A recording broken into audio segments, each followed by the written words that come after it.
여러분들이 요새 이제 세계적인 대세가 뭐냐면은 MOOC라 그래요.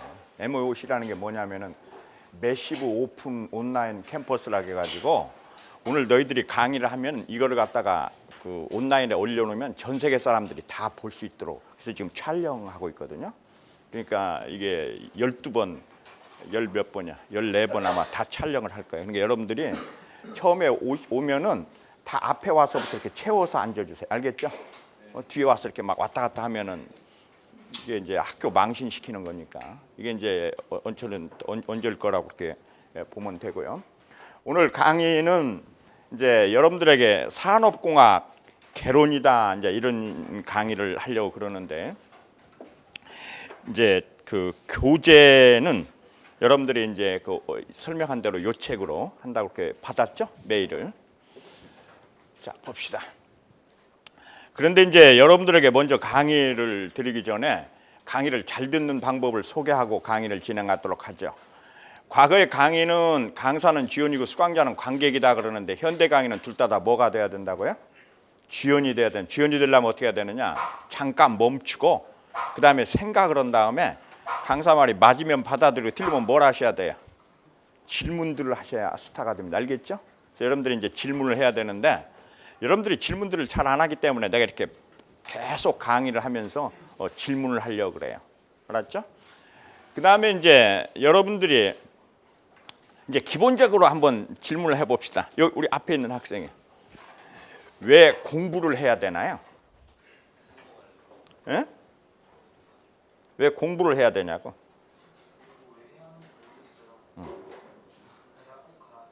이게 가장 기본적인 질문 아니야. 왜 공부를 해야 되느냐? 성공하려고? 그래요. 어느 날 우리 학생이 저를 찾아왔어요. 그래가지고 그놈이 이제 나보고 그래. 교수님 맨날 저희들 보고 공부 잘하라고 하는데 공부 잘해봤자 뭐 합니까? 그래. 공부 잘해봤자 교수밖에 더 돼요. 그래.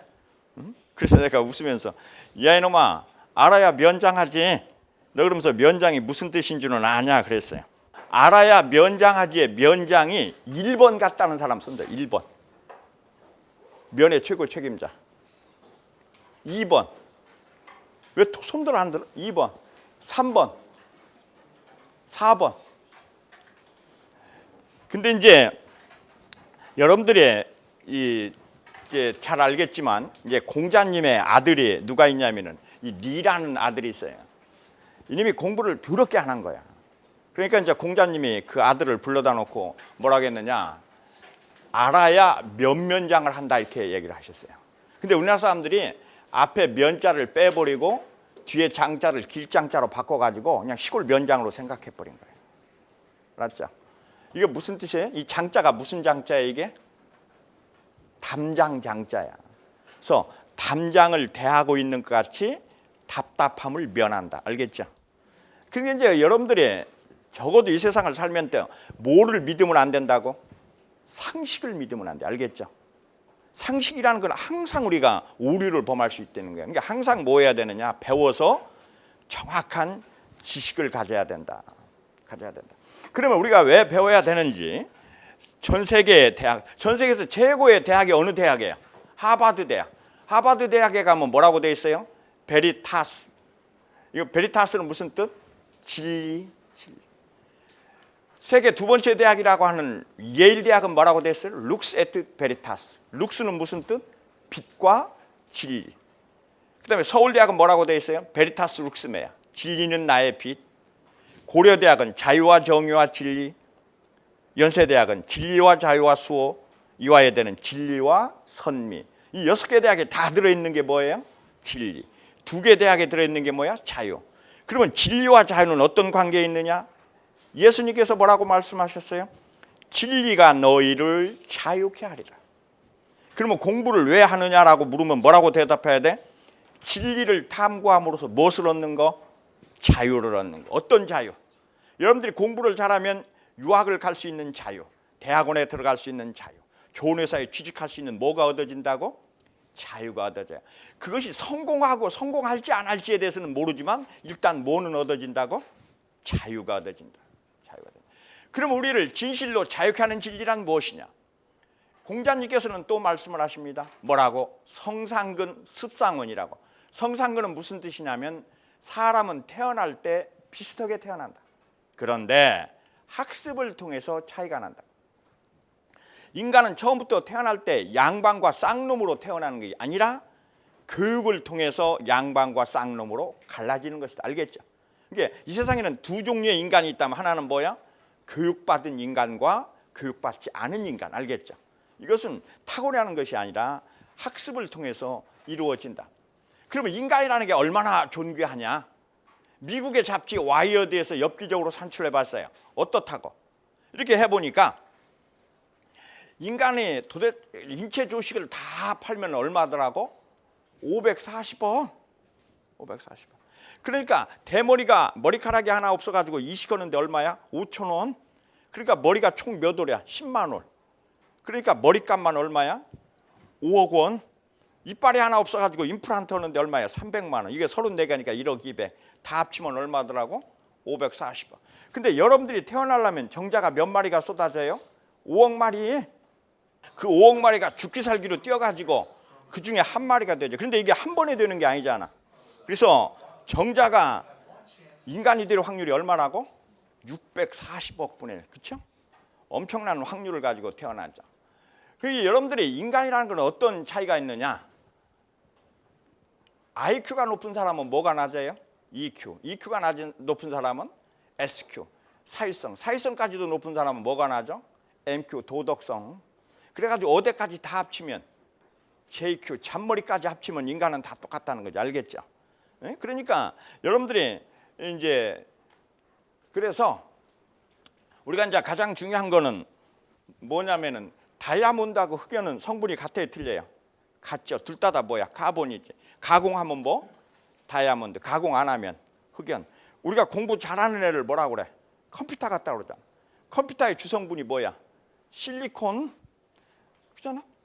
그래서 컴퓨터 만드는 동네를 뭐라고 그래? 실리콘밸리 그러잖아. 공부 못하는 애를 뭐라고 그래? 돌대가리. 돌의 주성분이 뭐야? 실리콘. 응? 그래서 맞아면 똑같은 실리콘이 공부 잘하는 애 머릿속에 들어가면은 컴퓨터, 공부 안 하는 애로 들어가면 뭐가 된다고? 돌대가리. 그래서 여기서 따라서요. 성상근, 습상원. 이 세상에 태어나는 건 어때요? 똑같이 태어나는데 학습에 따라서 차이가 난다. 이제 이걸 여러분들이 기억하시면 되고요. 여러분들이 이제 우리나라에 1965년에 우리나라의 10대 기업을 이렇게 이제 보면은 제일 큰 기업이 어떤 기업? 동명목재, 금성방직, 판본방직, 경성방직, 대성목재, 동일방직, 동진화학, 대한제분, 제일제당. 이 이름 다 알면 60대, 반 알면 40대, 20대는 이게 거의 하나도 모르죠. 다 어땠다는 거야? 망했다는 거야. 망했다는 거야. 그런데 이제 여러분들이 이 기업들을 보면서 뭐를 느껴요? 아, 대충 그 당시에는 무슨 기업이 많았다? 방직공장, 목재공장, 식료품 공장들이었다. 그래서 이제 나보고 여러분들이 삼성전자가 10년 후에 망할 거냐 안 망할 거냐를 물으면 대답하지 못해요. 그러나 10년 후에 전자산업은 좋아질 거냐 나빠질 거냐 이거에 대해서는 대답할 수 있어요. 미국 같은 경우에 보면은 우리가 그 기업의 흥망성쇠를 결정할 때 산업에 대해서 알면 몇 프로를 감지할 수 있다고? 19%. 19%. 알겠죠? 그러니까 일단 어느 산업에 들어가면 유망 산업이라는 것을 선택하면 몇 프로 성공 확률이 높아진다고? 19%. 알겠죠? 그래서 이제 여러분들이 이 산업공학을 하는 거는 뭐를 한다는 의미가 있느냐면은 19%의 성공 확률을 높인다라는 의미가 있어요. 알겠죠? 우리 이제 산업공학을 한다는 것은 그러니까 이제 여러분들이 보면은 이게 이제 재밌는 게 일본의 경우에 보면은 1988년도에 보면은 일본에서 대학생들한테 가장 인기 있었던 직장이 어디냐? NTT예요. 일본 전기통신공사. 근데 이제 그것이 1991년 이쪽으로 넘어오면은 어디로 가요? 한국통신으로 와요. 지금 중국에서는 가장 인기 있는 기업이 뭐냐면 차이나 모바일이에요. 이런 식으로 전자산업이 이렇게 한 번 가고 그다음에 또 가고 하는 식으로 산업이라는 건 어떻게 된다고? 반복된다는 의미가 있어요. 그래서 이제 여러분들이 산업 예측이라는 게 굉장히 이제 중요하다 이렇게 하는데, 그러면 산업공학이라고 하는 게 무엇이냐? 이제 지금부터 이제 산업공학이라는 게 뭐냐 하는 걸 여러분들이 공부하길 바래요. 산업공학은 일종의 이제 무슨 학문이냐면 융합이에요. 융합은 기본적으로 뭐와 뭐의 융합이에요? 공학과 경영학. 그래서 이제 우리가 어떤 때는 경영공학이라고 이름을 붙일 때도 있고, 그 다음에 시스템하고 시스템공학하고 공학이 합쳐져요. 그래서 우리가 경영시스템공학, 지금 안산은 아마 경영시스템공학으로 그렇게 되어 있다든지, 또는 이제 거기에 파워풀은 뭐가 들어가요? 정보. 그래서 안산에 옛날에 경영정보 시스템공학과 뭐 이런 식으로 요 네 개를 다 붙인 적이 있어요. 알겠죠? 그래서 이 네 개의 합으로 되어 있는 학문이다 이렇게 이제 보면 되고요. 이걸 경영학과에서는 뭐라고 부르느냐? 경영학은 경영학인데 계량, 수치적으로 하는 경영학이다 해서 계량 경영학이다 이렇게 붙여요. 알겠죠? 그러니까 여러분들이 경영학 애들이 계량 경영학 하면 이건 산업공학을 의미하는 거구나 이렇게 생각하시면 되고요. 그 다음에 이제 시스템의 효율적 설계 운영이라고 해서 시스템공학 이렇게 얘기하는데, 미국 같은 데 보면은 미국의 대학 이름 중에 뭐가 많이 있어요? 인더스트리얼 앤드 시스템 엔지니어링이라고 이렇게 돼 있어요. 이게 우리 이제 산업공학 이름이. 그래서 시스템이라는 게 이제 들어간다 이렇게 되어 있고, 그 다음에 이제 옛날에, 지금 아마 여러분들이 전문 대학은 우리나라는 뭐라고 돼 있어요? 공업경영학과로. 우리 이제 처음에 한양대학이 처음에 여기다가 산업공학을 만들 때 이름이 공업경영학이었어요. 이제 그 다음에 이제 생산공학. 그래서 또 어떤 의미에서는 산업시스템공학이라고도 이제 하고 이렇게 하는데, 한국에서는 제일 많이 하는 이제 이름이 산업공학과고, 그 다음에 이제 공업경영학과라고 하는 데가 이제 몇 군데가 있고, 그 다음에 경영과학과라고, 아마 여러분들이 그저 카이스트의 경영과학과라는 얘기를 들어본 적이 있을 거고, 그 다음에 이제 경영공학과라고 하는 이름이 있고, 일본에서는 산업공학이라는 단어를 안 쓰고 일본에서는 전부 경영공학과라고 써요. 그 다음에 어느 이제 일부, 일본에서는 한 80%가 경영공학과라고 하고 한 10% 정도가 공업경영학과라고 그러고, 그 다음에 한 5% 정도가 관리공학과라고 하고 이름이 좀 다르고, 그 다음에 이제 미국에서는 인더스트리얼 엔지니어링이라고도 하고 시스템 엔지니어링이라고도 하고 또는 오퍼레이션스 리서치라고도 하고, 그 다음에 이제 영국 같은 데서는 프로덕션 엔지니어링이라고 해요. 알겠죠? 그래서 이제 그 산업공학의 그 이름들을 여러분들께 보시면 산업공학이라는 게 이런 것들을 하는 거구나 하고 여러분들이 아시면 됩니다. 여러분들이 이제 스티브 잡스가 이 세상에 다시 태어난다면 무슨 과를 할 것인가 라고 물으면 뭐라고 대답하면 돼요? 여러분들이 알겠지만 스티브 잡스의 후계자가 누구예요? 팀 쿡이잖아. 팀 쿡이 무슨 과 출신이에요? 맞으면 어번 대학의 산업공학과 출신이에요. 근데 이제 이게 왜 그러냐면은 여러분들이 알겠지만 이제 그 스티브 잡스나 이런 사람들은 뭐 한 사람들이야? 아주 창조적인 사람들이죠. 그런데 이제 지금 애플의 가장 큰 과제는 뭐야? 융합이죠. 이렇게 말하면 소프트웨어 이런 걸 다 융합하는 이제 이런 거기 때문에 아마도 그래서 스티브 잡스를 아마 최고 경영자로 나 이렇게 생각을 해요.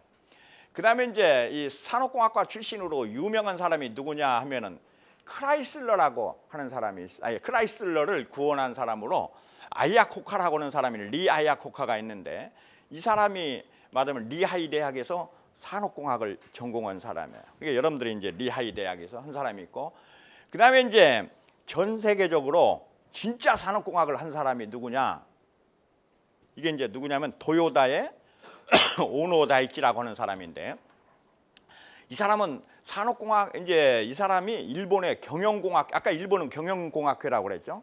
일본 경영공학회장에 1981년에 이제 취임을 해가지고 일본의 도요타 생산 방식을 전 세계 최고의 생산 방식으로 만든 사람이에요. 그래서 이 사람은 강의 한 시간에 맞으면은 10만 달러 이렇게 받던 사람이라. 이게 미국을 완전히 뒤엎어 놓은 사람인데, 이 사람이 누구라고? 오노 다이치. 따라서 오노 다이치.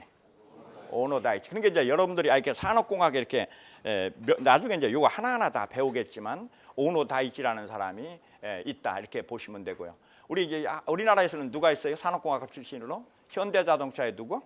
정몽구 회장이 우리 산업공학과를 졸업했어요. 한양대학교 산업공학과를 졸업을 했고, 그다음에 삼성전자의 기초를 다진 사람으로서 이제 정재은, 지금은 이제 이 사람이 그 여러분들 아시는 그 어디죠?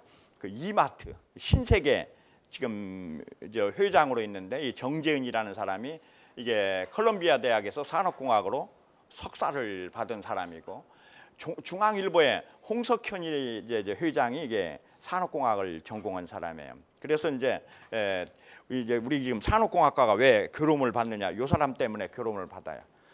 요 친구가 말하자면 산업공학과를 매년 평가하잖아. 지가 이제 나왔기 때문에 산업공학과에 관심이 많아요. 그래서 매년 땅과는 안 하고 산업공학과만 해, 이 친구가. 그래서 우리가 굉장히 이제 교롱을 받고 있고, 그다음에 이제 한국의 산업공학과는 한국의 컨설팅 업계를 전부 장악하고 있어요.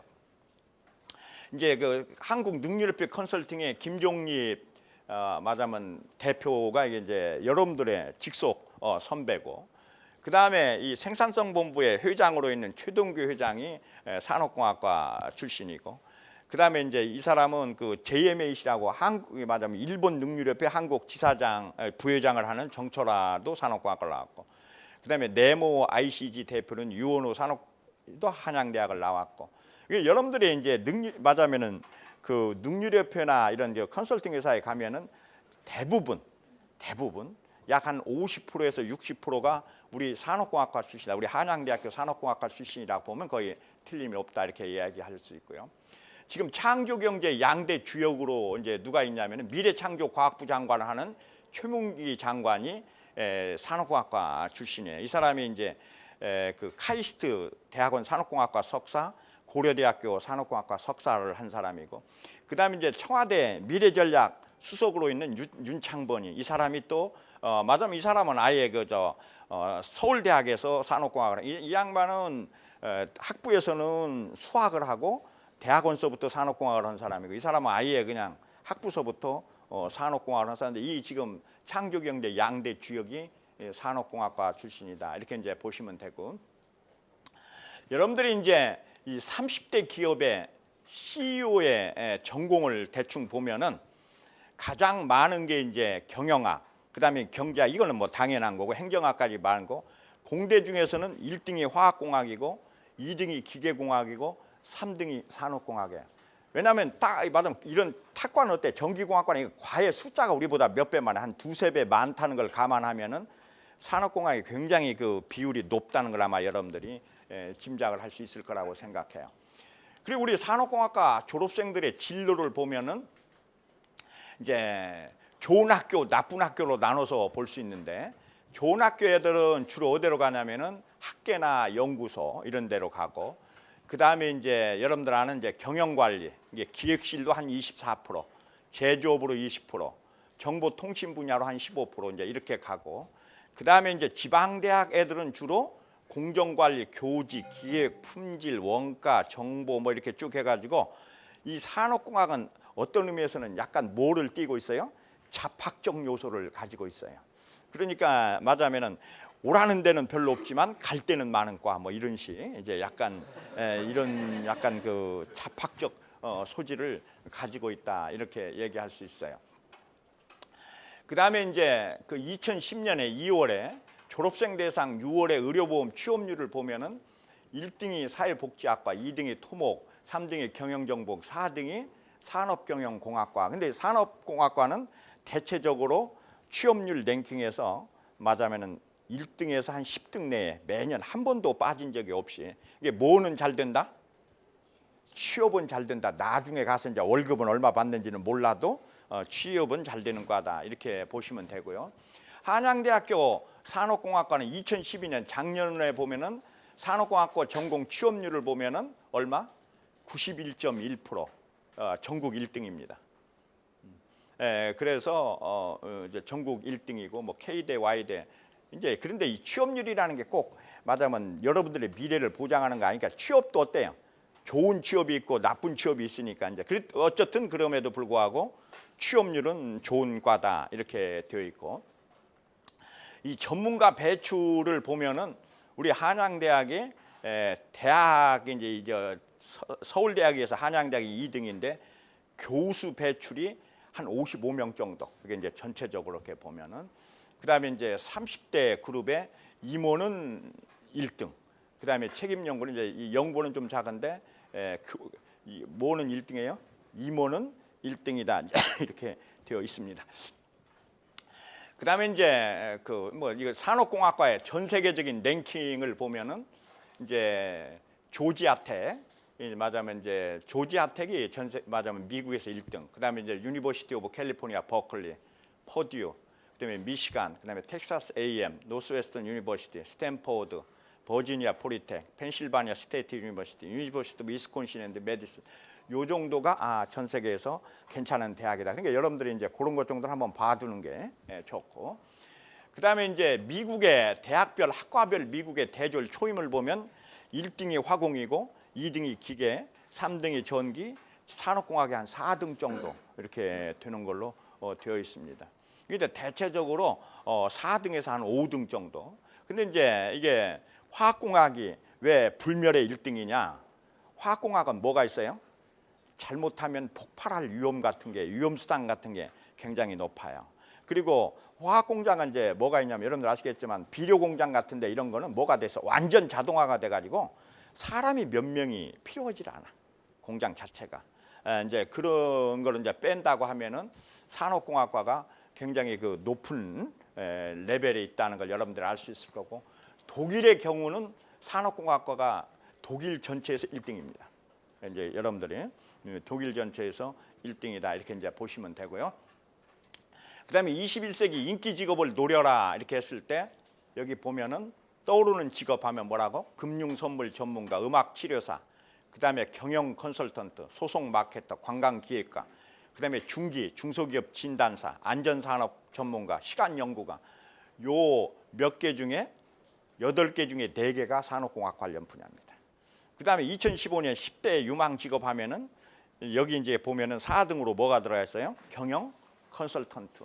이제 이런 것들이 되어 있고, 그러니까 여러분들이 이제 산업공학과를 이렇게 졸업하면은 이제 마지막으로는 다 어디로 갈 수밖에 없어요? 컨설팅 분야로 이렇게 가서 맞으면 이렇게 컨설팅을 한다 이렇게 이제 볼 수가 있는데 여러분이 이제 알다시피 이제 갈수록 뭐가 짧아져요? 정년이 짧아지잖아.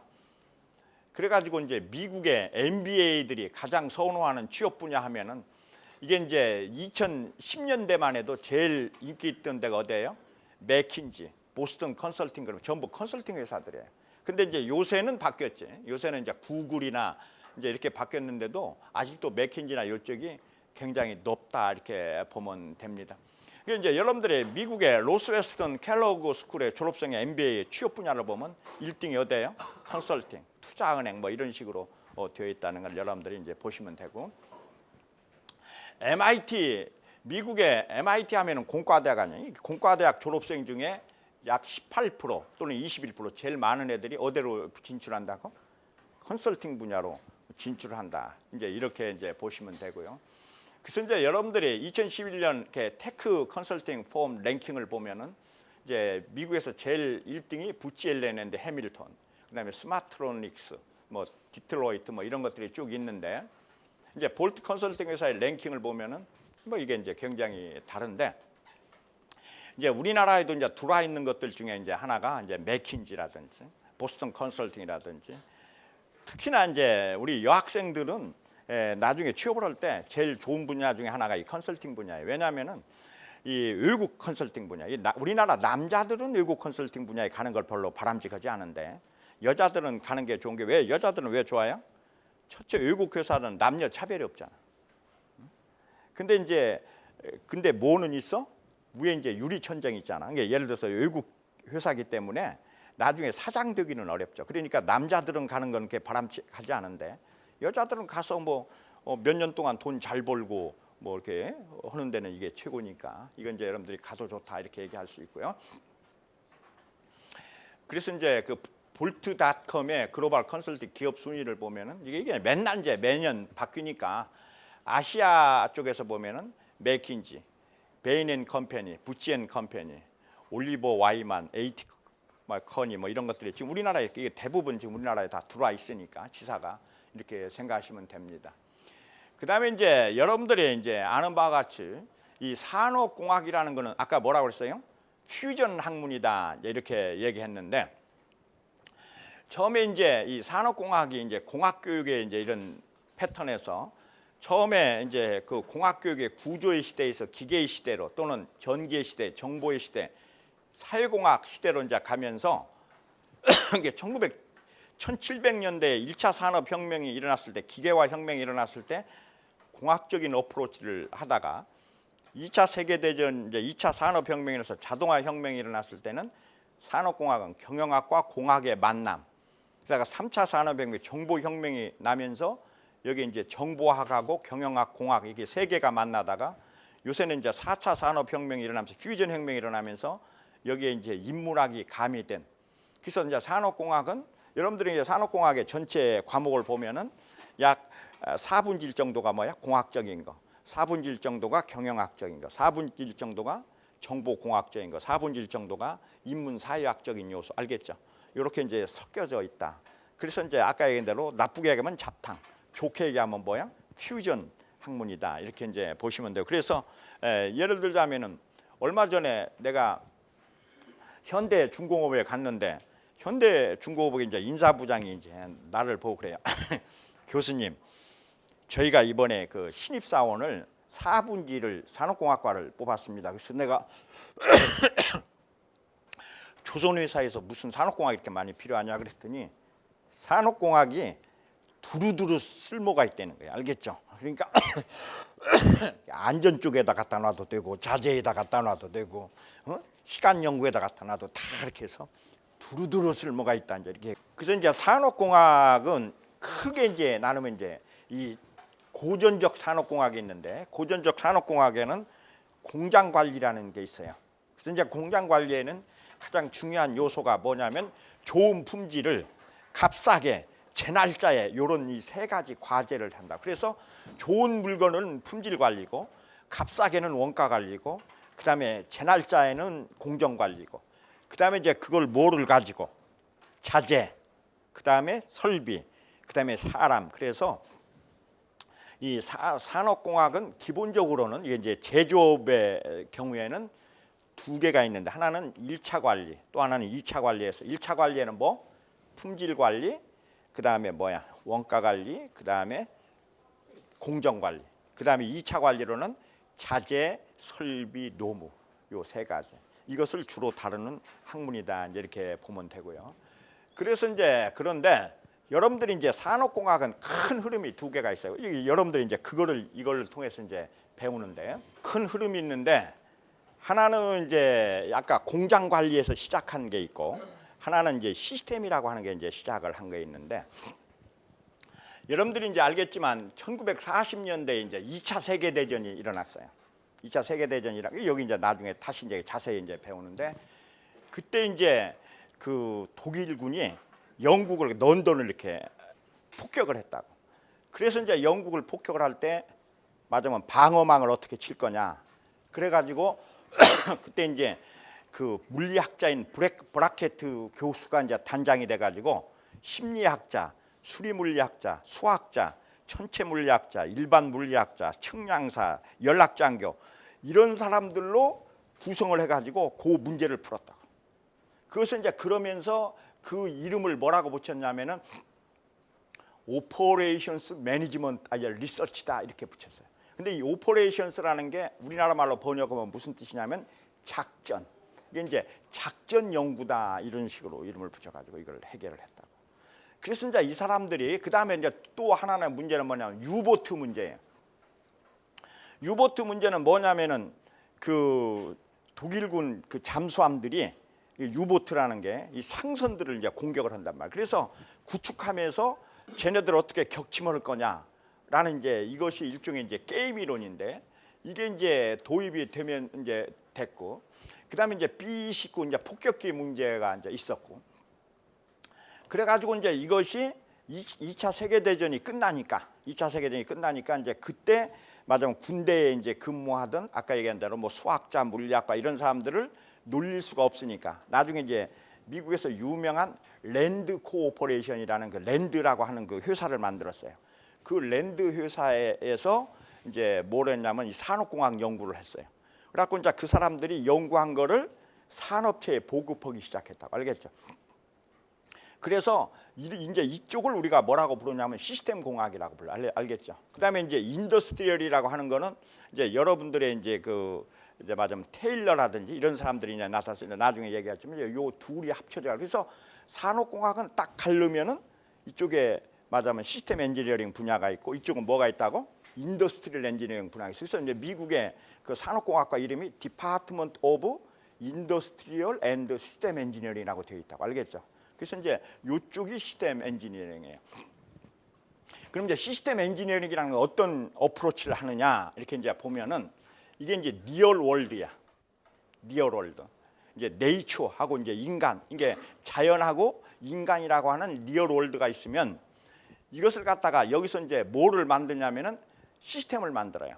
하나는 물리적 시스템, 화학적 시스템, 생물학적 시스템. 그다음에 사회 시스템, 맞으면 인문 시스템. 이제 이걸 여러분들이 뭐라고 그래? 인문과학이라고 하고 사회과학이라고 하고 생물학, 화학 이렇잖아요. 이제 이렇게 이제 이게 자연과학이라고 하는데 이걸로부터 뭐를 만들어내냐면은 모델링을 해요. 이걸 다 풀 수가 없으니까. 그래서 매스매티컬 앤드 스토캐스틱 모델링을 한다고.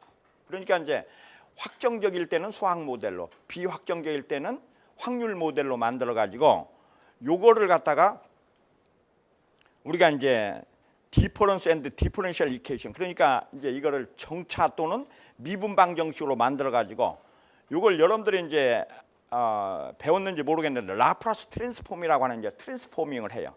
그래갖고 트랜스폼드 이퀘이션이 얻어지면 이 트랜스폼드 솔루션으로부터 다시 인버스 트랜스폼을 해가지고 오디너리 시간 이걸 구해. 그래가지고 샘플 월드의 문제를 풀어가지고 뭐를 하냐면 리얼 월드를 갖다가 뭐 하는 거예요? 유추하는.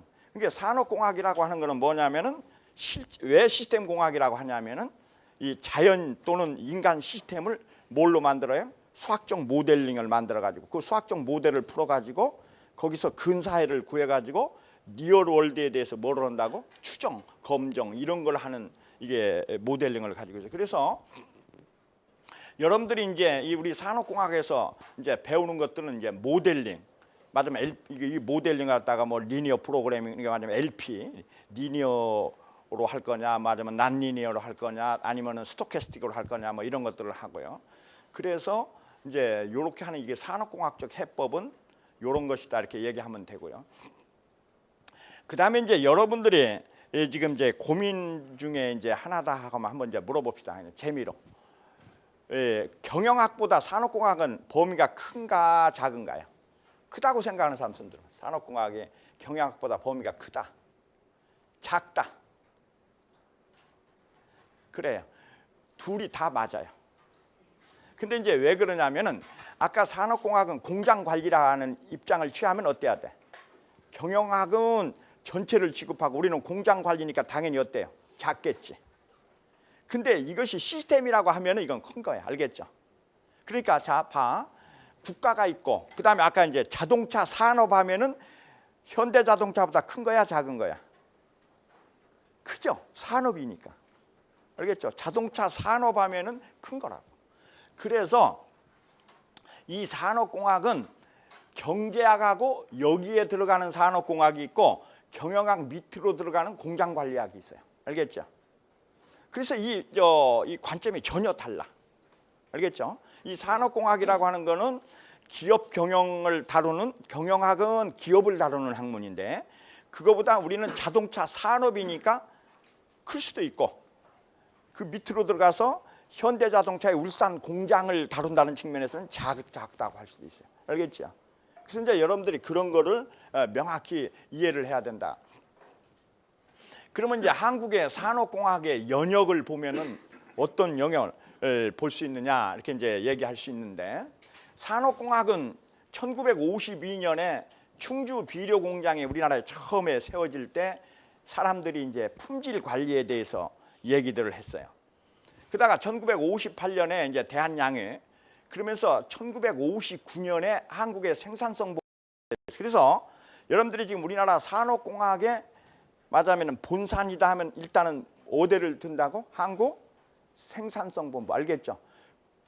생산성 본부를 둔다고. 그 다음에 이제 뭐가 우리나라에 생겼냐면은 표준협회. 그 다음에 같은 해에 이제 그 능률협회가 만들어졌어요. 그래서 우리나라의 산업공학을 하는 빅3 하면은 따라서 한국 생산성 본부, 두 번째 표준협회, 세 번째가 능률협회. 요 세 개가, 그러니까 여러분들이 산업공학과 컨설턴트로서 한국 기업에서 근무하고 싶다면 요 세 군데 가서 근무하면 돼. 알겠죠? 이게 이제 우리나라의 그 빅3니까 이제 이 세 개가 있다. 이렇게 얘기하면 됩니다. 그 다음에 이제 교육 측면에서 보면은 1958년에 한양대학교의 공업경영학과가 처음 신설이 됐어요. 몇 년에 신설이 됐다고? 58년. 그 다음에 67년에 부산의 동아대학교가 만들어졌고 68년에 고려대학교가 만들어졌고 71년에 서울대학이 만들어졌어요.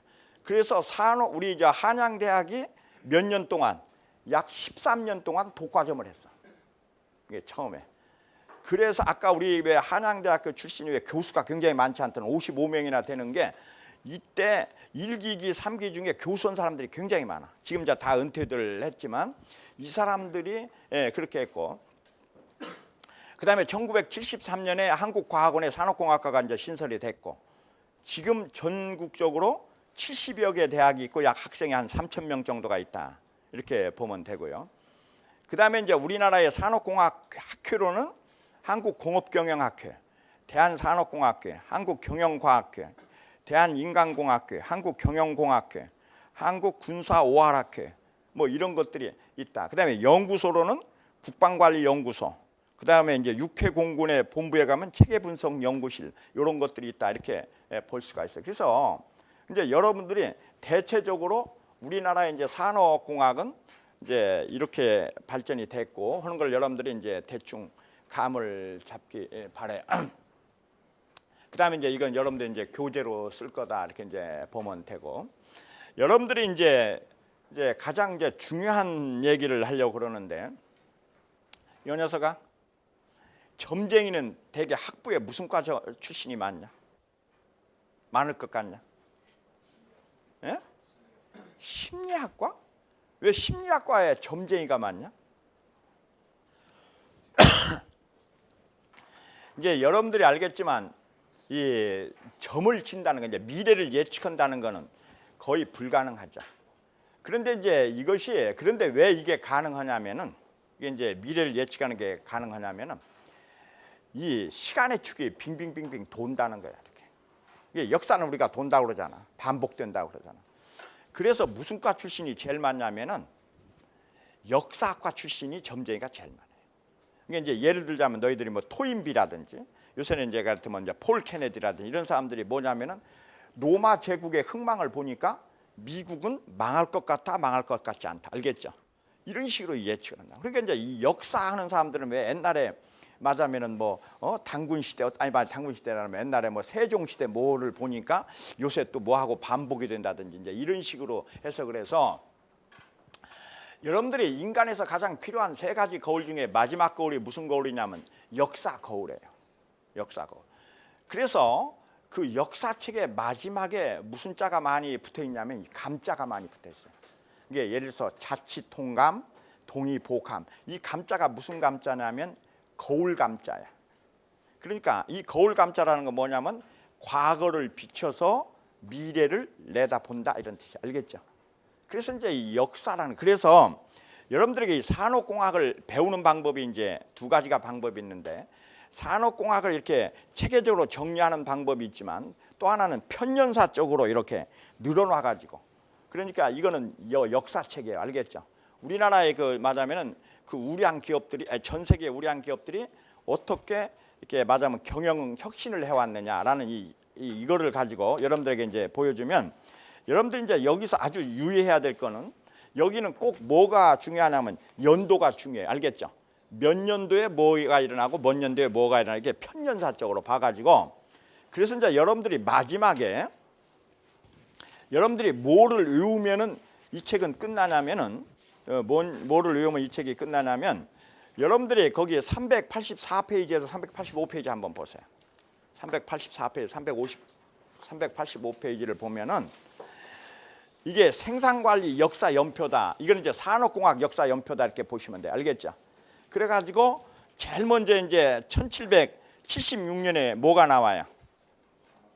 말하자면 아담 스미스의 분업론서부터 시작해서 이렇게 이제 쭉 나가는데 이거를 다 가르칠 수가 없어가지고 이 중에서 중요한 키포인트 30개를 뽑아서 이 책을 만든 거예요. 알겠죠?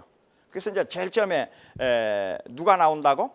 아담 스미스의 뭐 분업론 몇 년에? 1776년에 이제 이렇게 해가지고 이제 이게 여러분들이 산업공학의 시작을 나는 언제로 봤냐면은 몇 년도? 1776년에 아담 스미스가 제일 처음에 산업공학에 대한 거를 처음에 주장했다. 이렇게 이제 시작을 해가지고 아까 얘기한 대로 여러분들이 머릿속에 뭐가 들어가면 된다고요? 맞아면은 여러분들이 졸업할 때까지 해서 384페이지에서 385페이지에 있는 요 역사 사실들 요것들이 이제 알으면 돼. 근데 이게 이제 왜 필요하냐면 여러분들이 이제 어디 가서 컨설팅을 하러 가요. 알겠죠? 그러면 이제 그 사장 보고 뭐 하라고? 이거를 한번 해보십시오 하면 그 사장이 네 말을 들을 것 같냐 안 들을 것 같냐? 안 듣지. 왜? 맞으면 뭘 믿고 듣느냔 말이에요. 그러면은 그 뒤에 어떻게 해야 사장을 설득할 수 있냐? 근거, 그 다음에 뭐 사례. 그러니까 말하면 2000년에 미국의 포드 자동차 회사에서 이런 것을 똑같은 일을 해가지고 이렇게 성공했습니다 하고 뭐를 알려줘야 돼? 사례. 그래서 이거는 여러분들이 뭐를 만들어 놓은 게 사례집. 이게 말하면 세계 초우량 기업들의 말하면 경영혁신의 성공 사례집을 만들어 놓은 거예요. 그래서 여러분들이 이거 옛날 얘기니까 여러분들이 어렵지도 않고 그냥 들으면서 가벼운 마음으로 외두는 게 신상에 좋아요. 알겠죠? 그러니까 이제 뭐를 할 때 이제 사례를 들으면 되니까. 이게 이제 여러분들 이게 누구야? 패튼 대전차군단에서 그 패튼 장군이 하는 거예요.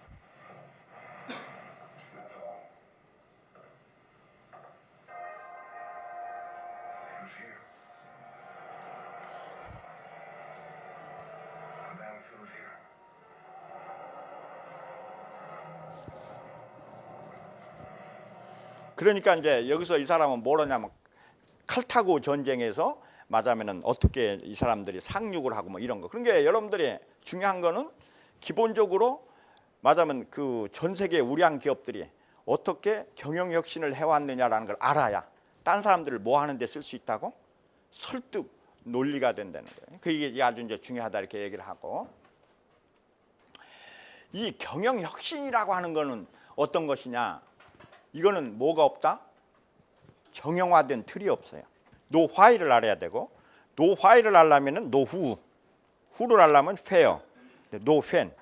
그래서 뭐를 알아야 되냐면은 경영혁신이 성공하려고 하면은 그때 그 당시에 어떤 일이 있었는지에 대한 뭐를 알아야 된다고? 그 시대 상황, 이 상황을 알아야 돼. 그게 맞으면 이제 페어를 알아야 된다. 경영은 경이 중요한 게 아니고 뭐가 중요하다고? 사가 중요해요. 역사가. 그러니까 경영학에는 뭐가 없다고? 이론이 없어요. 뭐가 있을 뿐이야? 사례가 있을 뿐이야. 그러니까 이렇게 해서 그러니까 이제 이게 왜 그러냐면은 여러분들이 삼성전자에서 하고 있는 그 경영 기법을 그대로 LG전자에 옮겨 놓으면 성공한다 못한다? 성공을 보장 못해요. 왜냐하면 LG전자의 환경하고 이쪽 환경이 어때? 다르니까. 그런데 다만 뭐를 해? 삼성전자에서 성공했다면 우리도 성공할 수 있는 가능성을 엿보는 거지 보장하지는 않는다고. 알겠죠? 그게 이제 이 역사를 공부해야 되는 가장 중요한 일이다. 이렇게 이제 얘기할 수 있는데 여러분들이 이제 이거를 이렇게 공부하는데 가장 유의해야 되는 거는 이제 여러분들이 이제 왜 역사가 이제 중요하냐 하는 예 하나만 들고 10분만 쉬었다 강의를 다시 하려고 그래요.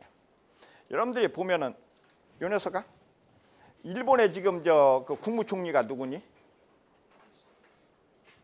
아베 신조지. 그죠? 요새 아베 신조가 뭐야? 깽판 치잖아. 뭐 말하자면 야스쿠니 신사도 간다고 어쩌고 막 깽판을 치지 않니? 그지? 왜 깽판을 치냐? 그 녀석이. 응? 그러니까 여러분들이 아베 신조는 나쁜 놈 이러면 안 돼. 왜 제가 저럴 수밖에 없는가라고 하는 거를 뭘 봐야 돼? 그 역사를 봐야 된다고. 아베 신조라는, 알겠죠? 항상 내가 지금 뭔 얘기를 하려고 하는지 알겠죠? 지금 아베 신조라고 하는 친구가 우경화가 돼가지고 야스쿠니 신사를 가고 막 지금 막 다 전쟁을 붙는다고 이제 이러잖아요. 그런데 이제 아베 신조에 대해서 이해를 하려면 어떻게 이해를 해야 되느냐? 이게 이제 아베 신조야. 근데 아베 신조의 외할아버지가 누구냐면 기시노부스케야. 기시노부스케.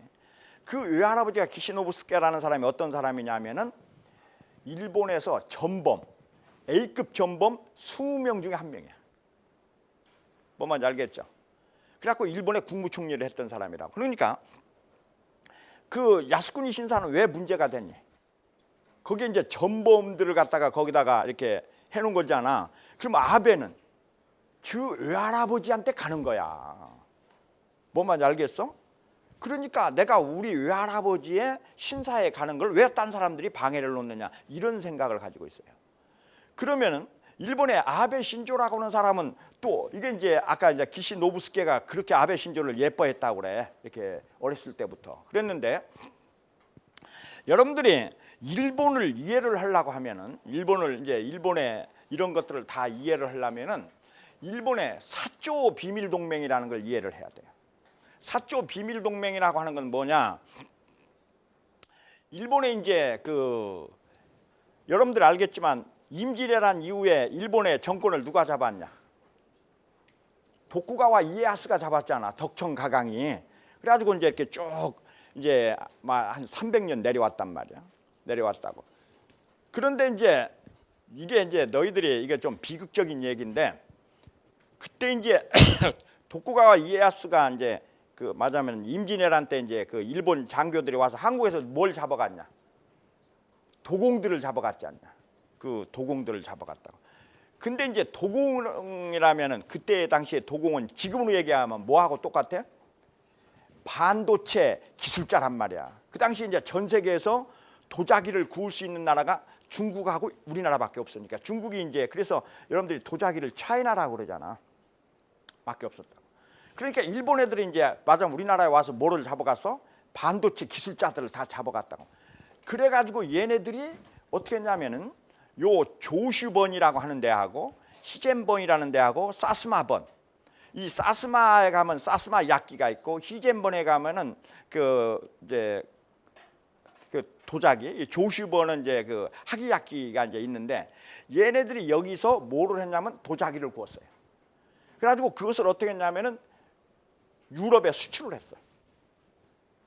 그래갖고 돈을 엄청나게 벌었단 말이야. 그러니까 이제 뭐가 강건해질 수 있어요? 군대가 강건해질 수가 있지. 그래가지고 요 놈들이 뭐를 하면 사조 비밀 동맹을 통해 가지고 요 맞아면은 그 번이 맞아면 합해가지고 도쿠가와 이에야스하고 붙은 거예요. 알겠죠? 그거를 성사시킨 사람이 이제 료마라는 사람인데요. 그래가지고 그 이제 도쿠가와 요시노부라고 하는 이제 그때 이제 그 이 사람이 천황애한테 정권을 돌려줘. 알겠죠? 이제 맞아면 돌려줘가지고 이것을 이제 유명한 게 다이세이 호간이라고 하는 건데, 이렇게 이제 돌려줘요. 그랬는데 그 당시에 아까 얘기한 그 맞아면은 그 학이라고 하는 그 시에 선생이 한 명 있었어요. 그 선생 이름이 누구냐면 요시다 쇼인인데, 이 요시다 쇼인이라는 사람이 학생들을 갖다가 80명 정도를 교육을 시켰는데, 이게 대단한 사람이에요. 이 사람이 몇 살 때 그 맞아면은 우리나라는 서당을 만들었냐면 26세 서당을 만들어 가지고 29의 형장의 이슬로 사라져 버려요. 이게 맞아면 4년 동안 80명만 양성해 놓고 죽어 버렸다고. 그랬는데 이게 요시다 쇼인인데, 그때 요시다 쇼인 중에 유명한 제자가 나왔는데 그게 누구냐면 이토 히로부미라고 알죠? 맞아, 우리나라를 침략한 이토 히로부미. 그 다음에 야마가타 아리모토라는 사람이 나왔는데 이게 총리가 2명이 나오고, 그 다음에 가스라 따로, 그 다음에 데라우치 마사다케, 하세가와 요시미티 이런 사람들이 나오는데 이 사람들이 다 누구냐면 조선 총독이야. 그러니까 국무총리 2명, 조선 총독 3명, 그 다음에 사성 장군이 6명이 나왔어요. 이게 80명 중에. 그래가지고 요놈들이 뭐를 했느냐? 아까 이제 그 조시번에서 이제 이렇게 나오면서 요것들이 이제 아까 한 대로 이제 그 지금은 그 군 이름을 뭐라고 하냐면은 야마구치현이라고 그러는데, 야마구치현에서 아까 얘기한 대로 누구? 이토 히로부미, 야마가타 아리모토, 이토 히로부미 해가지고 요놈들이 국무총리를 몇 번을 했느냐? 16번을 했어요. 그 16번을 한 중에 마지막 지금 막내가 누구냐면 아베 신조야. 뭔 말인지 알겠죠? 그러니까 아베 신조의 조상을 올라가면 뭐 하자는 놈이야?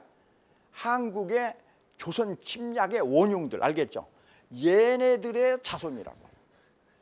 뭐 말인지 알겠죠? 그러니까 이 아베 신조가 왜 저러는가를 알려면 요렇게 해서 어디까지 올라가야 돼? 여기 요시다 효인까지 올라가야 돼. 알겠죠? 그러면 다 풀린다고. 그래서 일본에서 지금 제일 그 말하자면 보수 세력의 중심이 어디냐면은 야마구치현이고, 그 야마구치현에 아까 얘기한 대로 그 사람들은 뭘로 똘똘 뭉친 사람들이야? 정한론, 조선을 정벌해야 된다. 말하자면 한국을 말하자면 이렇게 먹어야 된다 한 그 정한론의 중심선상에, 그래서 마지막에 이제 아까 이제 기시 노부스케에서부터 시작해서 말하자면 사토 에이샤쿠, 아베 신조, 간나오토, 아베 신조, 요 사람들은 이게 말하자면 반한파들, 반한의 그 기본이고, 그 다음에 이렇게 되어 있다고. 알겠죠? 그래서 이제 여러분들이 내가 왜 이 강의를 하냐면, 여러분들이 어떤 문제가 터지면 뭐를 꼭 찾는 걸 습관해야 돼? 조상이 어떻게 됐고, 말하자면 이 사람들이 역사가 어떻게 됐고, 이런 걸 알아야 전체를 이해할 수 있다는 거예요. 뭔 말인지 알겠죠? 그러니까 여러분들이 지금 내가 이제 예를 들었지만 우리가 이제 산업공학의 어떤 경영 기법 같은 거를 설명을 할 때 여러분들이 이것이 왜 이런 문제가 이때 터졌고 이것이 어떻게 됐는지, 아까 얘기한 대로 뭐야? 노하우가 중요한 것보다는 노화보다는 노화이보다는 뭐야? 노회어, 노후, 노회. 알겠죠? 이렇게 역사를 이렇게 제대로 공부하는 것이 굉장히 그 말하자면은 이걸 공부하는데 도움이 된다. 알겠죠? 그래서 이제 여러분들이 산업공학을 제대로 이해하려면은 이렇게 경영혁신 200년 사 정도는 여러분들이 머릿속에 딱 가지고 여러분들이 2학년, 3학년 올라가서 이제 수업을 들으면은 훨씬 나아질 거다. 너희들이 그 인터넷에 들어가서 그냥 내 이름 딱 치고 해봐. 한 10,000건 정도 올라올 거야 아마. 이 뭐 우아래로 올라오는 게 한 10,000건 정도 올라올 텐데, 아마도 이공계 교수치고 나만큼 글을 많이 쓰는 사람이 거의 없을 거예요. 그렇게 쭉 보면은. 그런데 이제 이게 딴 사람들은 굉장히 글을 잘 쓴다고 그래. 근데 나는 창피해. 왜 창피하냐? 내용이 다 똑같아. 모든 내용이. 그러니까 이제 예를 들어서 서울시 교통 문제에 대해서 글을 좀 하나 써주시오. 뭐 말하자면 뭐 이렇게 쭉 하면은 기본적으로 뭐라고 쓴다고? 전문화, 표준화, 단순화, 과학화, 시스템화, 정보화, 집적화, 지능화, OS 3I로 다 쓴다. 이제 예를 들어볼까? 서울시의 교통 문제가 1번이 뭐야? 교통 문제 전문가가 없다. 알겠죠? 그 다음에 2번째는 교통의 체계에 단순화가 안 돼 있다. 그 다음에 표준화가 안 돼 있다. 과학화가 안 돼 있다. 시스템화가 안 돼 있다. 그럼 어떻게 하면 되느냐? 교통 문제 전문가를 공무원으로 채용하고 업무를 단순화하고 과학화하고 시스템화하면 된다. 자, 맞으면은 삼성전자의 생산관리 문제점에 대해서 지적하시오. 그럼 뭐라고 하면 돼? 뭐가 안 돼 있다? 전문가가 없고 업무가 단순화가 안 돼 있고 표준화가 안 돼 있고 과학화가 안 돼 있고 시스템화가 안 돼 있다. 그럼 어떻게 하면 되느냐? 생산관리 전문가를 채용해서 양성하고 업무를 단순화하고 표준화하고 과학화하고 시스템화하면 된다. 알겠죠? 이 OS3I. 자, 따라서 전문화, 단순화, 시스템화. 아니죠. 과학화, 시스템화. 요 5가지야 무조건. 그 다음에 이제 3I는 뭐야? 정보화, 집적화, 지능화. 그러면 이걸 내가 어떻게 알았겠느냐? 지금 여러분들 교재에 몇 페이지에 있냐면 386페이지에 있단 말이에요. 이 내용이 386페이지에 이제 이 그림이 있는데, 그러니까 너희들이 뭐든지 말하자면 한양대학교의 학사행정을 말하자면은 혁신하는 방법을 얘기하시오. 그러면 뭐라고? 왜 안 돼? 전문화가 안 돼 있고 단순화가 안 돼 있고 표준화가 안 돼 있고 과학화가 안 돼 있고 어떻게 하면 되냐? 이렇게 쓰면 돼. 무조건 알겠죠? 그래서 무조건 이건 여러분들이 이것을 뭐라고 한다고? OS. 왜 OS라고 그래? 전문화는 영어로 뭐라고 한다고? Specialization, Standardization, Simplification, Scientification, Systemization. 요 OS 3I는 여러분들이 죽어도 기억해야 돼. 알겠죠? 이게 뭐든지 이렇게 기억해야 되는데 이걸 내가 어떻게 알았겠느냐라는 것을 여러분들이 어디서 보면 되냐면 384페이지를 보면 돼요. 384페이지에 제일 그 작업 관리에서 누가 나온다고 그래서 거기 아담 스미스의 뭐 분업론 1776년. 이 분업론을 통해서 아담 스미스는 뭘 주장했어? 전문화해야 된다. 전문화. 아담 스미스의 전문화. 그 다음에 그 밑으로 내려가니까 뭐가 나오냐? 그 곁으로 가니까 이제 여러분들이 그 1881년에 보니까 누가 나와 있어요? 길브레스의 동작 연구라는 게 단순화를 의미해. 단순화. 그 밑으로 내려오면 1798년에 누가 나와? 휘트니의 뭐? 표준화. 그 다음에 1911년으로 가니까 뭐가 있어? 테일러의 뭐? 과학화. 알겠죠?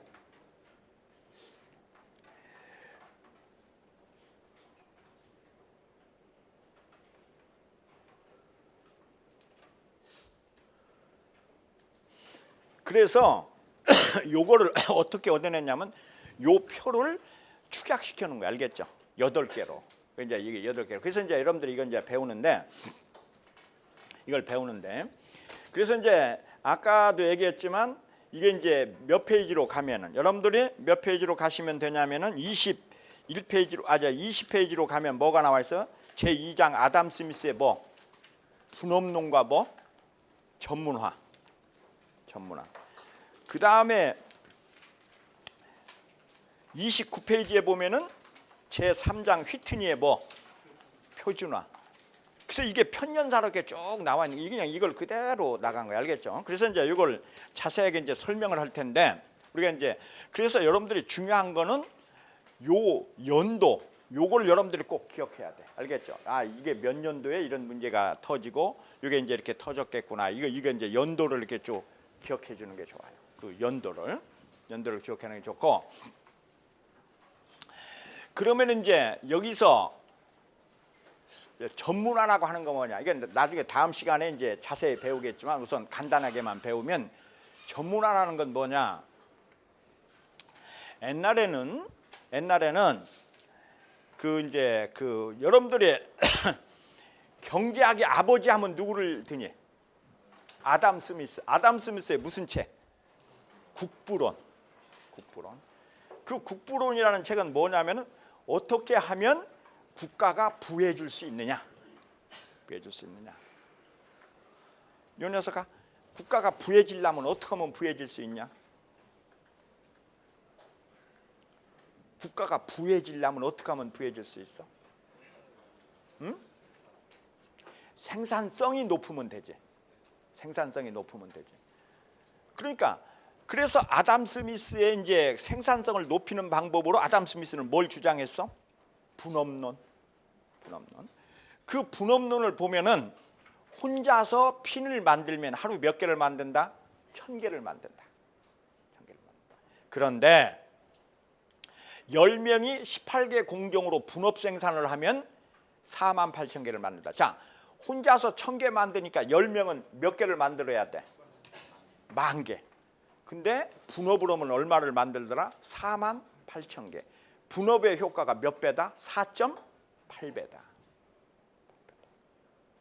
그러니까 옛날에는 핀을 어떻게 만들었느냐? 한 사람이 철사를 갖다가 끊고 갈고 구멍 뚫고 일관 작업을 했단 말이에요. 그래서 이제 여러분들이 여기서 협업과 분업을 구분해야 되는데, 협업은 똑같은 일을 10사람이 같이 하는 거야. 그게 협업이야. 이게 맞아면 협업을 했다면 10명이 협업을 했으면 몇 개를 만들어야 돼? 10,000개. 근데 분업이라는 거는 한 사람은 뭔만 해? 철사만 자르고, 한 사람은 갈기만 하고, 한 사람은 구멍만 뚫고. 알겠죠? 이렇게 했더니 몇 개를 만들더라? 48,000개. 자, 그러면 왜 이게 전문화냐? 이제 이렇게 되면 어떻게 돼? 한 사람은 절단 전문가, 한 사람은 가는 전문가, 한 사람은 구멍 뚫는 전문가, 이런 식으로 되는 거죠. 알겠죠? 그래서 스페셜라이제이션을 하면은 이렇게 된다는 거죠. 이렇게 하자. 그런데 여러분들이 세계 최고의 회사 하면은 어디를 들으냐면은, 이제 지금은 아닌데 옛날에는 미국의 GM, 제너럴 모터스를 들었다고. 그 제너럴 모터스 사장이 언제 됐냐면은 1923년에 사장이 돼가지고 45년까지, 그러니까 23년 동안 제너럴 모터스 사장을 했었던 알프레드 슬론이라고 하는 사람이 있어요. 이 슬론이라는 사람을 여러분들이 이제 기억을 해야 되는데, 이 사람이 제너럴 모터스를 맡아가지고 이 사람이 뭐라 했느냐? 단위 조직을 이끄는 일이란 전문 직업이다.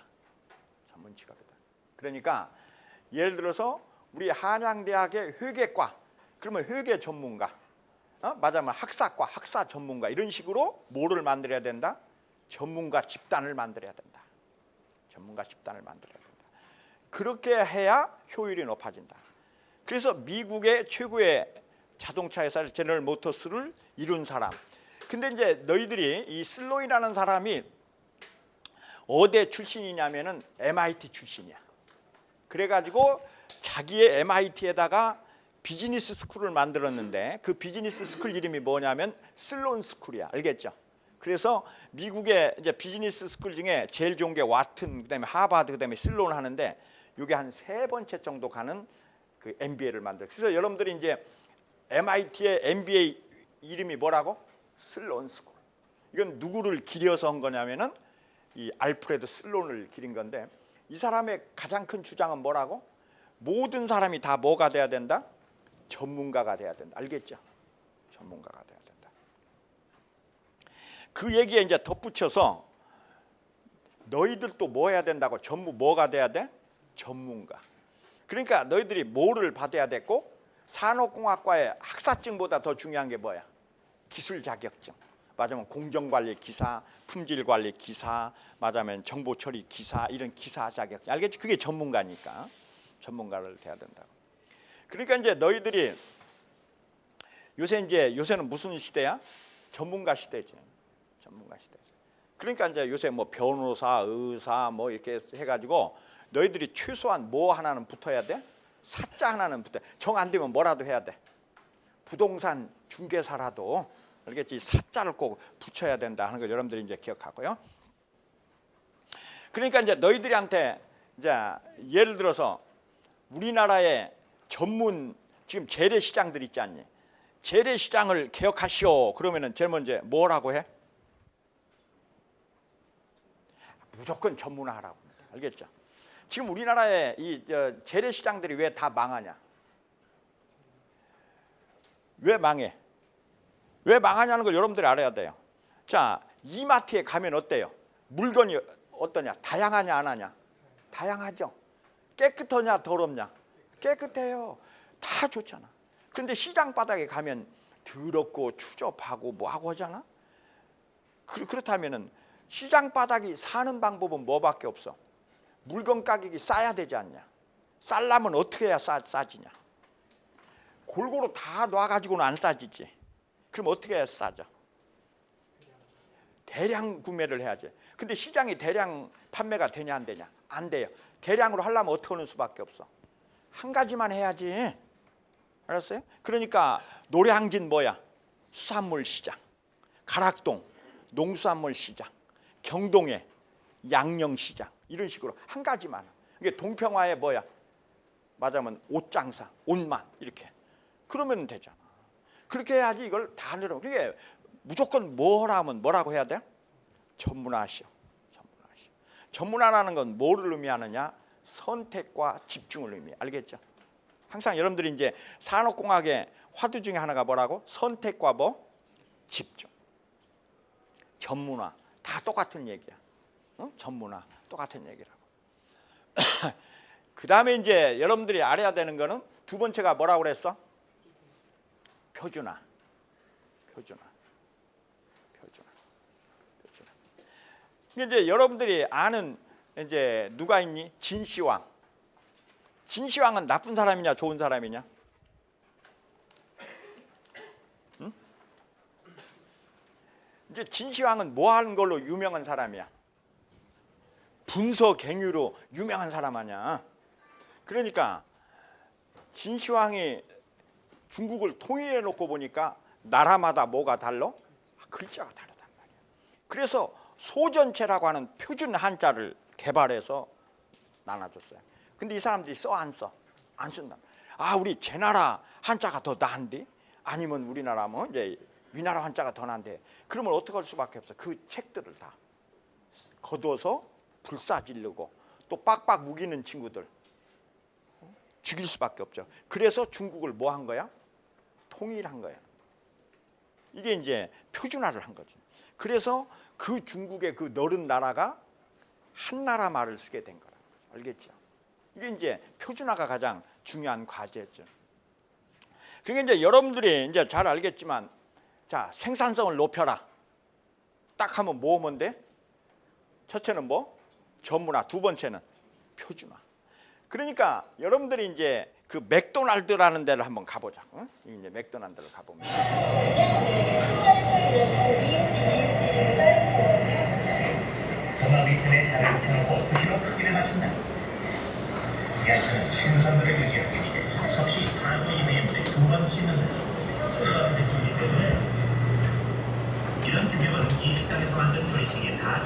그러니까 이제 쉽게 얘기하면은 물건 가격이 싸지려면은 대량 생산을 해야 되고 규격품을 똑같은 규격품을 대량으로 만들어야 된다. 그러니까 당연히 표준화가 필요하지.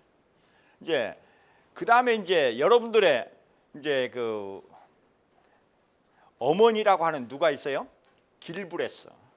길브레스. 이제 산업공학의 어머니인데 이 사람은 이제 뭐를 한 사람이냐면은 맞아면 동작 연구를 한 사람이야. 그러니까 이제 우리가 이렇게 작업을 할 때 이 작업을 갖다가 어떻게 하면은 요거를 갖다가 그래갖고 여기다가 이제 그 뭐야 그 야광을 달아가지고 이게 다 그림을 그려가지고 어떻게 하면은 이거 이제 맞아면 작업의 효율성을 높이느냐라는 연구를 한 사람인데 이제 길브레스인데 그래서 가장 중요한 거는 뭐냐면은 자 어떻게 해야 생산성을 높인다고? 작업을 어떻게 해야 된다? 단순화시켜야 된다. 자 지금 뭐 했어? 전문화, 그 다음에 뭐 표준화, 그 다음에 뭐야? 단순화. 어떻게 하면은 단순화 시킬 거냐 해가지고 이제 이 사람이 한 게 뭐냐면 서블릭이라고 이제 이걸 만들어 가지고 길브레스 이름을 뒤집은 거예요. 그래서 서블릭 이렇게 이제 해가지고 이걸 했죠. 여러분들이 불교에 가면은 뭐 하냐? 선을 한다고 그러죠. 선은 어떻게 하는 거야? 단순히 하는 거 알겠죠? 보일시 단순 알겠지? 그러니까 여러분들의 선이란 뭐냐 딱 한마디로 얘기하면은 이 복잡한 해고를 어떻게 하는 거야? 단순화시키는 거야. 알았니? 이 녀석아 어떤 남자하고 사귀면 안 돼? 해골이 복잡한 남자는 안 돼. 알겠죠? 사생활이 복잡하면 안 돼. 뭐 해야 돼? 심플해야 돼. 심플해야 돼. 그래서 이제 가장 중요한 거는 단순화가 최고의 뭐라고? 정책이다. 정책이다. 그 다음에 이제 너희들의 아버지라고 하는 사람이 누구냐? 테일러야. 테일러. 프레드릭 테일러. 나중에 테일러에 대해서는 아주 자세히 이제 공부를 하겠지만, 테일러가 이제 처음에 쓴 책이 사이언티픽 매니지먼트라고 하는 책을 썼어요. 과학적 관리법이라는 책을 썼고, 그것이 이제 아까 아담 스미스의 국부론, 그다음에 이제 테일러의 사이언티픽 매니지먼트, 이게 거의 이제 금자탑 같은 이런 책들이라고. 그래서 이제 아까 아담 스미스는 뭐라고 했다고? 경제학의 아버지. 그다음에 이제 아까 휘트니는 표준화의 아버지. 그다음에 단순화를 한 누구? 길브레스는 산업공학의 어머니. 왜냐하면 그 길브레스라는 사람이 부부간이야. 근데 마지막 늦게까지 산 사람이 여자야. 릴리언 길브레스. 그래서 이제 산업공학의 어머니. 테일러는 뭐라고? 산업공학의 뭐? 아버지. 알았냐? 너 아버님 성함이 뭐냐? 테일러라니까 이놈아. 응? 테일러. 너는 테일러의 후손이라고. 테일러의 후손. 테일러의 후손은 이제 테일러는 뭐런 사람이냐? 이 테일러는 미국의 명문 가정의 아들로 태어났어요. 그래가지고 하버드 대학의 법과 대학의 장학생으로 입학이 됐어. 근데 이 사람이 대학교 1학년 때 뜻한 바가 있어가지고 학교를 관두고 베들레헴 그 철강 회사에 위장 취업을 한 거예요. 뭐 말인지 알겠죠? 요새 위장 취업을 하지 않아요? 왜 옛날에 서울대 출신들 이렇게 해가지고 요새 그 뭐야 통진당이나 하는 친구들이 다 그런 친구들 아니야? 그래가지고 이제 그 친구가 그 베들레헴 회사에 취직을 했어. 그래가지고 이제 가서 보니까 이제 이 사람이 생산성을 개선해가지고 16톤 작업량을 하루에 59톤으로 늘렸어요. 그래갖고 500명 작업 인원을 140명으로 줄여버렸어. 그래갖고 일당 임금을 1.1달러에서 1.8달러로 인상을 했어. 근데 노무비는 7.2센트에서 3.3센트로 절감을 했어. 그래서 이 사람이 추구하는 게 뭐라고? 자, 따라서 고임금, 저노무비. 이게 개인으로는 임금은 많이 받게 하고 생산성을 그보다 훨씬 높여버리니까 전체 노무비는 어떻게 되고? 줄고. 알았냐? 요놈아, 너 집 가훈이 뭐라고? 그렇지. 고임금 저노무비. 알았지? 이게 산업공학의 그 가훈은 고임금 저노무비. 이게 너희들은 저걸 하는 거 아니야. 맞아면 저임금 저노무비가 아니야. 알겠죠? 산업공학은 뭐를 통해서? 산업 생산성을 통해서. 알겠죠? 생산성을 높임으로써 종업원들에게는 고임금을, 기업주에게는 저노무비를. 이게 산업공학의 모토라고. 알겠죠? 이게 이제 너희들이 이 녀석아, 네 집 가훈이 뭐냐? 고임금 저노무비. 이게 산업공학의 가훈이야. 네 아버지의 가훈이라고.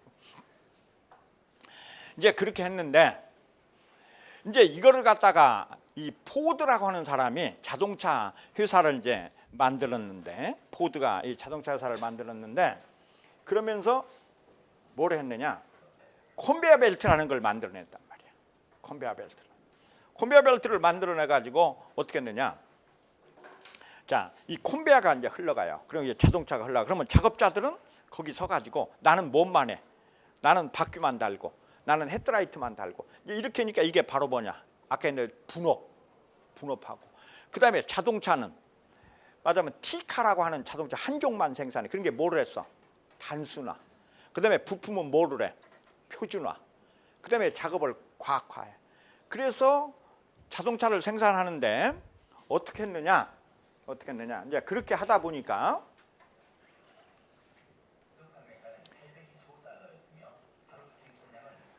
$825 하루에 27대를 생산해서 $825가 되던 거를 하루에 2,000대를 생산해 가지고 반값으로 다운을 시켜버렸어. 알겠죠?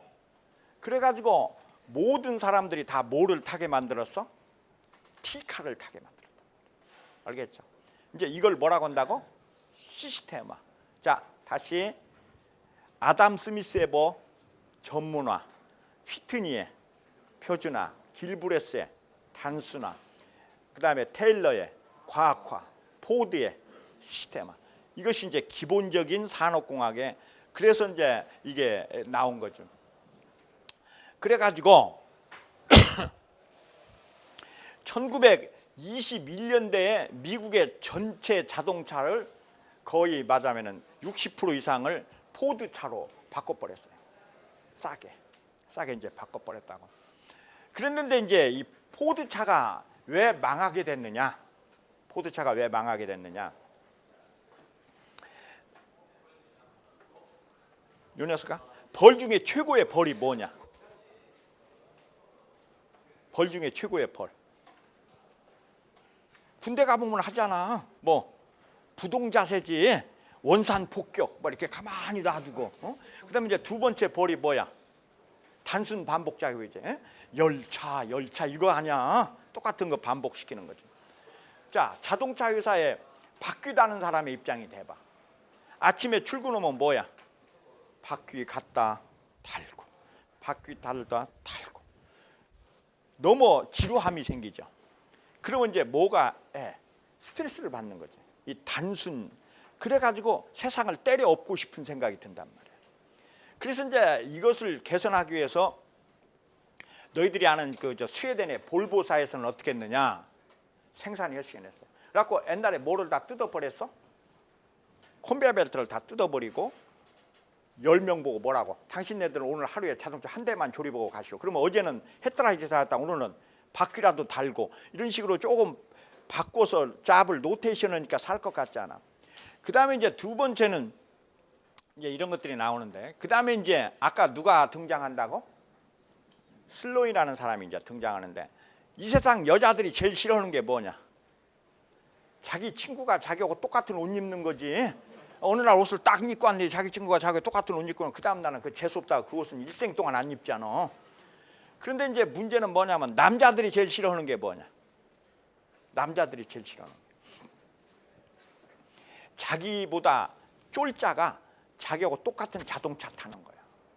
이게 너희들이 괘씸죄에 들라고 하면은 너희 부장이 소나타 탈 때 너도 같이 소나타 타는 거지. 그러면 이게 뭐야? 이놈이 나한테 막 먹으려고 달라든다 이렇게 생각해. 왜냐하면 자동차라는 거는 인생 성공의 계급장이야. 그러니까 우리가 어디 가보면 그러잖아. 동창회 가서 에쿠스 타고 가면 뭐라고? 너 출세했다 그러잖아. 아무 이유도 없이 에쿠스를 탔다는 이유만으로 출세했다고 생각을 하잖아. 그렇기 때문에 말하자면 부장이 에쿠스 타는데 쫄자가 에쿠스를 타면은 이거는 괘씸죄에 들어가는 거죠. 근데 이제 포드는 아까 무슨 차만 만들어냈어? 티카. 그때 이 슬론이라고 하는 사람이 뭘로 들고 나왔느냐? 브랜드별 차별화를 들고. 자, 그 당시에 포드의 티카가 $400 했는데 제너럴 모터스는 뭐를 했냐면은 $3,500짜리 캐딜락을 개발했어요. 그래가지고 제일 싼 15례가 $460. 그래가지고 뭐라고 선전했느냐? 당신이 인생에서 실패했다고 생각하면 포드를 타도 무방합니다. 그러나 성공했다고 생각하시면 저희 GM을 타십시오. 뭐 이런 식으로 자존심을 팍팍 긁어버린 거지. 그러니까 포드는 아까 뭐를 위주로 했어? 값싼 자동차.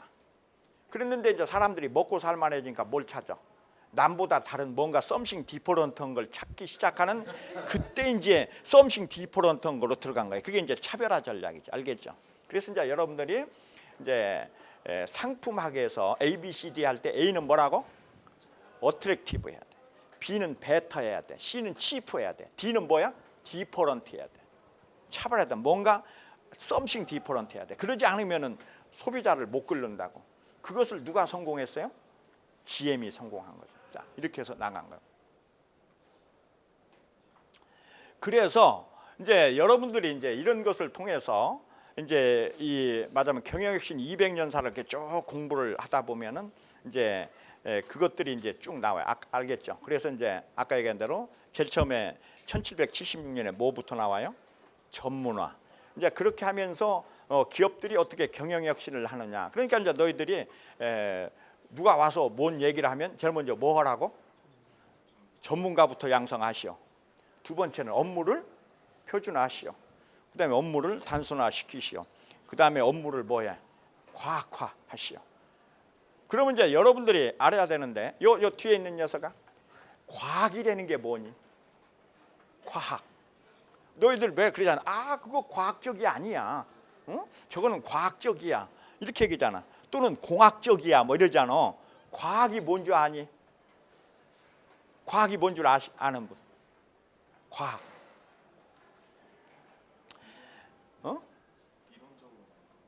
아니야. 과학은 1번이 뭐냐면은 재현성이 있어야 돼. 알겠지? 누가 해도 똑같은 결과가 나와야 된다. 그게 과학이야. 그러니까 가장 과학적인 게 뭐냐? 수학이지 않냐? 1 더하기 1은 얼마냐? 1 더하기 1은 얼마냐? 2. 1 더하기 1은 얼마냐? 2. 똑같이 나오잖아. 이게 과학이야. 이게 재현성이야. 과학은. 그런데 이제 예를 들어서 우리가 한방은 과학적이 아니다라고 하는 거는 얘는 먹으면 낫는데 얘는 안 나. 그렇잖아. 점쟁이라는 게 그렇잖아. 점발이 맞아야 맞지 않아. 안 맞으면 안 맞아. 그러니까 이게 과학적이 아닌 거야. 알겠죠? 과학에서는 가장 중요한 게 뭐라고? 재현성. 그 다음에 과학하고 공학은 어떻게 다르니? 여러분, 공학은 어떻게 달라? 공학은 과학 플러스 마케팅 플러스 에코노미야. 팔아서 돈이 되는 과학. 알겠죠? 이게 공학은 실용성이 없으면 공학이 아니야. 뭔 말인지 알겠지? 과학은 실용성이 없어도 돼. 이게 공학은 뭐라고? 팔아서 돈이 되는 과학. 알겠죠? 과학. 그래서 여러분들이 그걸 명확히 해야 돼. 명확해야 돼. 과학은 뭐라고? 재현성. 그게 과학 중에 과학이 뭐야? 수학이지. 이게 뭐든지 수학으로 입증이 돼 버리면 끝나는 거야. 이론의 여지가 없어. 그게 안 될 때는 어떻게 해야 돼? 실험을 해야지. 그래갖고 똑같은 실험을 하면 똑같은 결과가 나오면 그거는 뭐야? 과학이야. 과학적이다 그래. 근데 이때 이렇게 실험하면 답이 나왔다. 이렇게 하면 또 딴 답이 나온다. 이거는 과학적이 아니야. 과학적이 아니야. 과학적이 아니야.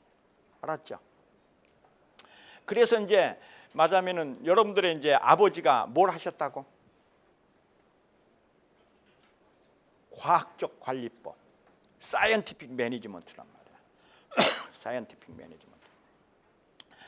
그래가지고 이제 임금을 결정할 때도 뭐에 의해서 결정해? 몇 개 만들었느냐? 그러면 이제 10개 만든 사람은 얼마죠?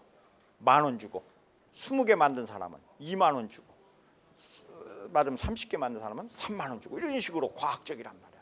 과학적이란. 그런데 이제 여기서 문제가 생긴 게 있어요. 그게 이제 여러분들이 이제 이 책을 이렇게 쭉 읽어보다 보면 이제 뭐가 있냐면은, 그래서 과학적이라고 하는 것은 뭐를 동반하냐면은 재현성을 동반해. 그러니까 이제 맞으면은 이제 과학적 관리를 위해서 이 방에서 이제 작업 관리를 하는데, 이제 이 등이 밝아지면 어떻겠니? 작업 능률이 올라가지. 그러니까 이제 전등을 맞으면 2개 키다가 4개 키다가 8개 키다가 착착착착 밝혀져. 그래가지고 맞으면 이제 이렇게 여기가 이제 밝기, 여기가 밝기고 여기가 이제 능률이야. 그래서 이렇게 이제 점점 밝아지면 능률이 올라가겠지. 밝기가 밝아지면 능률이 올라가겠지. 그래가지고 그러면 이제 재현성이 있어야 되니까 어떻게 하면 돼? 불을 끄면은 일로 따라 내려와야 되지 않냐. 그게 이게 과학적이지. 이렇게 하죠. 근데 이제 엘톤 메이어라는 사람이 실험을 했어요. 실험을 했더니 요 놈이 불을 끄는데 점점 생산량이 올라가는 거야. 말이 안 되지. 그잖아. 밝아지면은 생산량이 올라갔다면 꺼지면은 어때야 돼? 생산량이 떨어져야 되는데 밝아지는 거야. 그래서 이 사람이 이 실험을 하다가 정지를 해버렸어요. 이론적으로 해석이 안 되니까. 그러다가 나중에 내린 결론은 뭐냐면 인간은 과학이 아니라는 거야. 인간적인 게 더 중요하더라. 알겠죠? 이게 이제 요 놈이 이제 맞으면 내가 이제 뭐라고 칭찬을 한단 말이야. 왜 돌고래도 춤춘다잖아. 너 잘한다 하면서 불을 껐단 말이야. 근데 이놈이 불 꺼진지도 모르고 막 너무 칭찬을 들으니까 기분이 좋아서 높아져 버린 거예요. 뭐 말인지 알겠죠? 그래서 여기서 뭐가 나오냐면은 행동과학 이론이 나요. Behavior Science. 이게 이제 작업 심리학이라는 게 나온다고. 그것이 이제 1924년. 그래서 이제 요게 그 뒤에 엘톤 메이어의 작업 심리학이라든지 이런 것들이 여기 이제 Behavior Science라든지 이런 것들이 이제 나온다고. 그래서 이제 여러분들이 이것을 이렇게 쭉 읽어가면서 이게 이제 처음에 아담 스미스부터 시작을 해가지고 이것이 이제 쭉 나와가지고 최근에 이제 여러분들이 잘 아는 뭐 육시그마라든지 뭐 이런 것들 있지 않니? 이제 말하자면은 뭐 또 뭐 IS 9000 뭐 이런 것들을 쭉 이렇게 거치면서 세계는 이렇게 발전해가는 역사를 이렇게 여러분들이 배우면 그런데 여러분들이 이제 여기서 배워야 되는 거는 아까 포드 자동차를 세계 제일의 자동차로 만든 게 뭐라고 그랬어? 시스템, 맞으면 컨베어 벨트라 그랬는데 포드를 말아먹은 게 뭐냐? 컨베어 벨트. 사람들이 컨베어 벨트를 깔니까 사람들이 뭐가 돼? 노사분규가 일어나고 사람들이 단순한 데서 맞으면 지루함이 일어나고 그 다음에 그렇게 하다 보니까 어때요? 제품이 다양하지를 못하고 단순화되고 그래서 여러분들이 이제 여기서 이렇게 보면은 포드가 이때만 해도 마켓세어를 60% 가까이 갔던 마켓세어가 몇 프로로 떨어지냐면 1927년에 8%로 떨어집니다. 알겠죠? 그래서 포드를 세계 최고의 자동차 회사로 만든 게 뭐라고? OS. 포드를 말아먹은 게 뭐라고? OS. 그래서 경영에는 뭐가 없다? 이론이 없다. 알겠죠? 이 녀석아, 표준화는 좋은 거냐 나쁜 거냐? 표준화는 좋을 수도 있고 나쁠 수도 있고. 알겠지? 그러니까 여러분들 알겠지만 생산성을 높이기 위해서는 뭐가 필요해? 표준화가 필요해요. 근데 표준화를 해놔버리면 뭐가 망가지냐? 창의성이 없어지지. 그렇죠? 다 규격화돼 버리니까. 알았니? 그러니까 너희들이 우리 이 클래스에서 올 A를 받는다 하는 놈은 절대로 노벨상을 받을 수가 없어요. 알겠죠? 선생님이 하라는 대로 잘하고 맨날 하는 놈이 어떻게 노벨상을 받겠냐고. 어떤 놈이 노벨상을 받아요? 깽판 치고 개판 치고 수업 안 듣고 뭐 지 생각하고 그렇게 해서 뭔가 독창적인 애가 노벨상을 받지. 그놈이 또 망가지는 것도 또 마찬가지고. 알겠죠? 졸업 못하는 놈하고 이제 이게 같은 부류죠. 알겠죠? 그래서 여러분들 알겠지만 일본의 노벨상 받은 사람들이 동경대학 출신이 별로 없다는 거예요. 왜? 얘네들은 머리가 뭐가 돼 있기 때문에 표준화되어 있고 규격화되어 있기 때문에. 알겠죠? 규격화되어 있기 때문에. 그러니까 다시 표준화는 좋은 거냐 나쁜 거냐? 좋을 수도 있고 나쁠 수도 있고. 경영학이라는 건 뭐가 없다? 정답이 없다. 경영학은 뭐가 아니다? 이론이 아니다. 다만 뭐가 있을 뿐이다? 사례가 있을 뿐이다. 그래서 여러분들이 말하자면 포드를 말하자면 세계 최고 기업으로 만든 것도 OS다. 근데 말아먹은 것도 OS다. 그러면서 뭐를 공부해야 돼? 사례. 요 녀석아, 전문화는 좋은 거냐 나쁜 거냐? 좋을 수도 있고 나쁠 수도 있고. 이 나라에서는 전문화 된 애들은 어떠냐? 대학 입시가 되냐 안 되냐? 안 되지. 그렇잖아? 조금씩 다 잘해야 되잖아. 맞으면 얘는 수학만 하고 영어 이런 건 다 빵점이다. 걔 대학 입시 되냐 안 되냐? 안 되잖아. 우리나라는 전문가가 살아갈 수 없는 나라야. 우리나라는 뭐야? 그런 걸 우리가 뭐라고 그래? 멀티 프로라고 그러지. 맞아, 그냥 조금씩 다 잘하는 애들. 이게 맞으면 잘하는 것도 없고 그 대신에 못하는 게 없는 애들. 이런 애들이 우리나라는 입시 제도는 좋지 않아. 그래서 여러분들이 이제 다시 얘기하면은 경영 혁신이라는 거는 뭐가 없다? 정형화된 틀이 없다. 그래서 이제 뭐만 있을 뿐이다? 역사가 있을 뿐이다. 그래서 이제 여러분들이 이 역사를 쭉 공부하면서 산업공학이라는 게 이런 걸로 이렇게 발전을 한 거구나 하고 이제 배우면 되고, 다음 시간에는 뭐 하겠다고? 전문화. 아담 스미스의 전문화. 그다음에 뭐? 그래서 이제 이 책이 이게 30개가 돼 있어 가지고 한 시간에 하나씩. 그러니까 이제 한 수업이 2시간이니까 2개씩. 이렇게 하면은 15주 하면은 30개가 다 끝나지 않냐. 대충. 그런 식으로. 오늘 한 것 중에 질문 있으면 질문 받고 없으면 끝나도록 하죠. 혹시 질문 있으면 질문. 뭐 질문? 이 순서대로 그때. 없으면 이걸로 끝내겠습니다.